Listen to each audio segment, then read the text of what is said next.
Amis téléspectateurs de CongoFrance.com, bonjour. Vous qui nous suivez à travers cette émission Économie. Cette émission, c'est une émission de CongoFrance.com. Ce qui nous préoccupe pour l'instant, c'est l'économie de la République démocratique du Congo. Et pour tout connaître de cette chaire, j'ai le plaisir d'accueillir M. Takizala, qui est économiste et journaliste. Bonjour M. Takizala. Bonjour M. Didi Dipumba.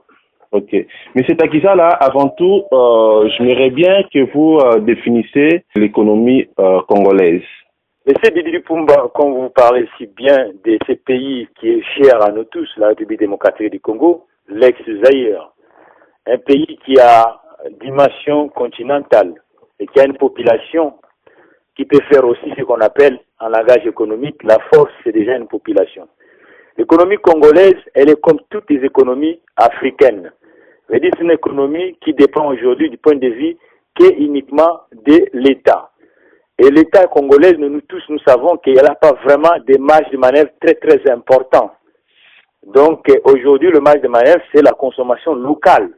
Mais au Congo, il y a des phénomènes qui font que la consommation locale ne peut pas être vraiment comme les autres États. L'économie congolaise, dans ces siècles qui viennent de passer, elle a connu des crises majeures. La zarénisation, c'est déjà une crise économique. Le dépillage, c'est aussi des crises. La guerre de 97 aussi, c'est des crises. Mais dans l'histoire mondiale de l'économie, lorsqu'un pays est impliqué dans une crise, il faut des plans gigantesques pour que ces pays s'en sortent. Mais malheureusement, c'est ce qui concerne la République démocratique du Congo.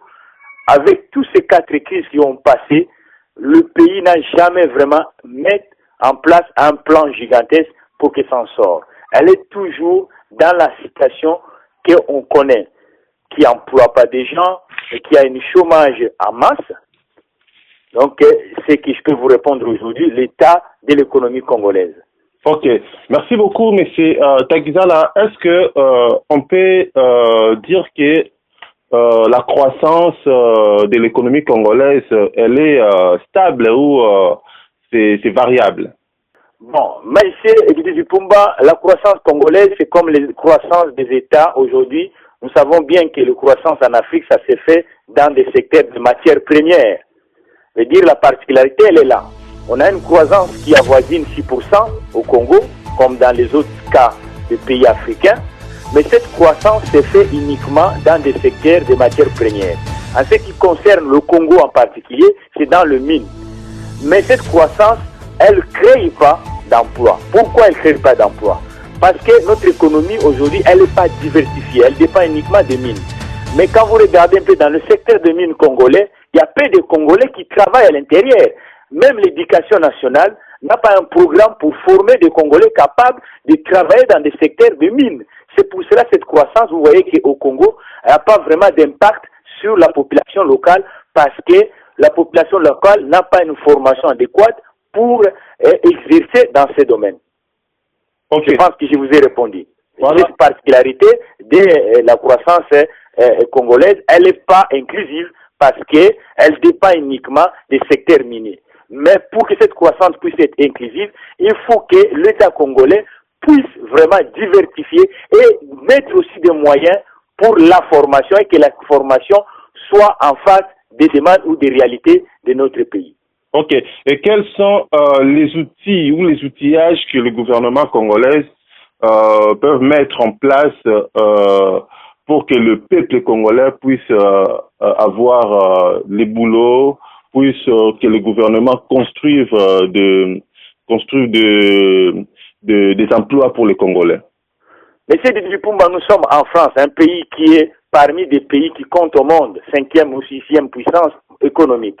Nous savons bien que dans la langage économique, et que pour ces pays, les gens puissent travailler, c'est une création. Partout dans le monde, c'est le secteur privé qui est le grand parti qui absorbe l'emploi dans un pays. Mais malheureusement, dans des pays du Sud, le secteur privé est dans l'informel. Mais pour que le gouvernement congolais puisse compenser et que les outils puissent être en place, la première outil, c'est déjà d'aider le secteur privé, de capter cette grande partie de l'économie qui est dans l'informel autour au Congo, c'est autour de 80%. De prendre même 40% et qui deviennent dans le formel. Parce que ces 40%, lorsqu'ils vont devenir basculer dans le formel, il y aura des gens de création des emplois. Et l'État va avoir des ressources qu'on appelle des taxes ou des impôts. Ok. Aujourd'hui, le peuple congolais s'inquiète toujours sur la situation politique, sur la situation économique et sociale en République démocratique du Congo. Mais nous avons constaté que il y a plus de chômeurs au Congo. Est-ce que c'est parce que il n'y a pas de boulot pour le Congolais ou c'est les Congolais qui ne veulent pas travailler? Non, si on dit que les Congolais ne veulent pas travailler, c'est faux, M. Dipumba. Personne ne peut pas vouloir travailler. Nous sommes dans un pays où que le chômage est en masse, comme on disait au début de l'intervention. Le chômage est en masse, mais c'est une population aussi qui n'a pas vraiment une formation vis-à-vis de la réalité. La formation au Congo, elle reste toujours comme à l'époque ancienne de la colonisation. Mais aujourd'hui, le monde a évolué. Vous voyez que de nouvelles technologies sont arrivées. Vous voyez qu'aujourd'hui, beaucoup de domaines, les Congolais ne maîtrisent pas. Pour que les Congolais puissent se maîtriser, il faut que la formation soit en face de la réalité d'aujourd'hui. Mais il y a aussi le problème de l'emploi du secteur privé. Ce secteur privé est informel. Il y a le problème aussi du financement du secteur privé. Donc le financement du secteur privé en Afrique, c'est vraiment un problème. Il faut que le gouvernement de l'Afrique puisse lever des fonds pour aider le secteur privé et que les gens vont se retrouver et ils vont trouver l'emploi. Parce que c'est le salaire qui fait un pays. Lorsque les gens ne travaillent pas, il n'y aura pas ce qu'on appelle le pouvoir de consommation ou le pouvoir d'achat. Il y a aussi un autre instrument qui est très important dans le cas de la République démocratique du Congo, le coût de la vie, M. Dipumba. Parce que dans une municipalité comme Kinshasa, c'est vraiment infernal. Et vous allez voir des logements ou un loyer à 10 000, à 5 000 euros. Mais celui qui peut réguler ce genre de choses, c'est le gouvernement. Le gouvernement doit vraiment penser, il y a aussi le problème problématique de l'énergie. Parce qu'on ne peut pas parler de l'emploi ou du développement sans énergie. L'énergie, c'est vraiment un problème pour la République démocratique du Congo aujourd'hui. Même en pleine Kinshasa, le courant n'est pas régulier. Il y a aussi le problème des transports de déplacement. Les gens ne déplacent pas à l'intérieur du pays. Il faut que les infrastructures soient en face et en créant des infrastructures, l'emploi va venir de bon jour. Ce n'est pas le problème de la population tout seul, mais c'est aussi le problème de ces qu'on gouverne qui projettent pour que la population, parce que si la population ne travaille pas, l'État ne peut pas avoir des ressources adéquates pour diriger. Donc il y a aussi un problème de la dépense publique. Parce que le paie de 7 milliards qui rentre au Congo, elle passe uniquement sur le fonctionnement. L'investissement, elle est infime. Par exemple, dans la formation, dans la recherche. Ok. Monsieur Takisa, là, vous êtes économiste, journaliste. Qu'est-ce qui donne par rapport déjà au salaire de Congolais? Est-ce qu'on peut dire que les salaires du peuple congolais, c'est que le peuple congolais aperçoive chaque mois ou mensuel, est-ce que c'est suffisant ou c'est insuffisant pour la survie?